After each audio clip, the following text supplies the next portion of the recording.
Tudo bem, eu entendo que muitas vezes a gente não acredita nas coisas sem a gente ver.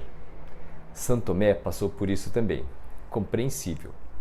E vou mostrar para vocês 2 casos clínicos de pacientes meus para tentar demonstrar, para que vocês possam acreditar que o uso de antibiótico não é para todos os casos clínicos de rinocinusite crônica.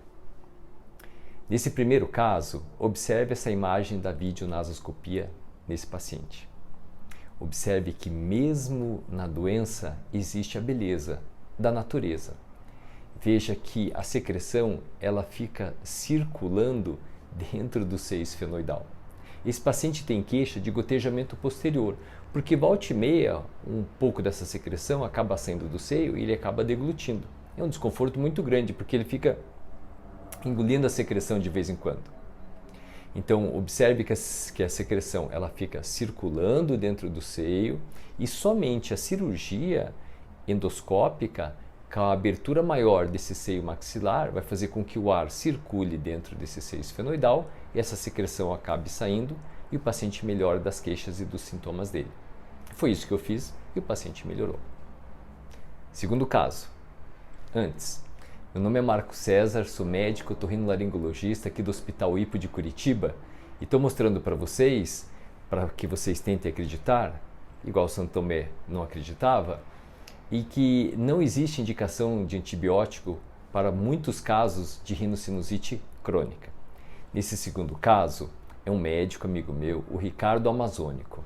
O Ricardo Amazônico, ele tem, primeira doença, uma polipose nasal, que é uma rinocinusite crônica com polipose nasal, que hoje a gente chama de DREA, que é uma doença respiratória que tem envolvimento com a aspirina. Mas enfim, vamos lá no caso clínico dele. Então ele já operou algumas vezes da polipose nasal e ele estava fazendo quadros de rinocinusite crônica com secreção mucopurulenta.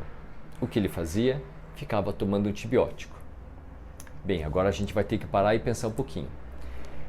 Dentro da minha cavidade nasal, eu tenho 2 grandes grupos de micro-organismos. 3. As bactérias, que estão em número muito maiores, e existem fungos e vírus, que são em números menores. Existe uma harmonia entre todos eles. Essa harmonia ocorre por causa que a quantidade de bactérias que existe dentro da cavidade nasal impede que sobre alimento para fungos e vírus se multiplicarem. Bem, o que acontece se eu começo a tomar muito antibiótico? Eu crio uma desarmonia. Eu começo a diminuir a minha flora bacteriana e sobra a minha flora fúngica. Foi por isso que o Ricardo fez, além da polipose nasal, além da rinocinusite crônica por bactérias, agora ele fez uma rinocinusite fúngica bilateral nos seios maxilares. Eu vou mostrar para vocês a cirurgia do Ricardo. Observe o dano da mucosa que existe dentro da cavidade nasal do Ricardo, assim como a quantidade de secreção mucopurulenta e de fungos, que é uma coisa endurecida dentro do seio maxilar. Isso não melhora com antibiótico, só melhora mesmo com a cirurgia. Vamos lá?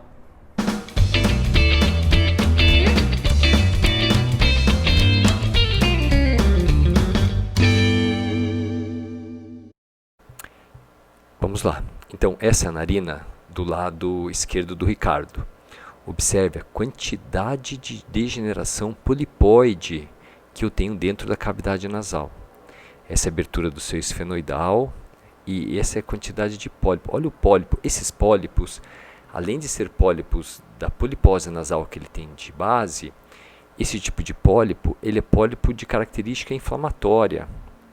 Quando você tem muita secreção mucopurulenta passando pela cavidade nasal, que a gente pode ver aqui, ele acaba fazendo essa degeneração polipoide. Então aqui eu já retirei os pólipos da frente do seio maxilar dele e observe esse conglomerado fúngico, esse agrupamento fúngico. Observe que parece uma pedra, parece pedregulho no meio de lama, assim, todo macerado. É extremamente duro. Isso nunca com antibiótico vai resolver.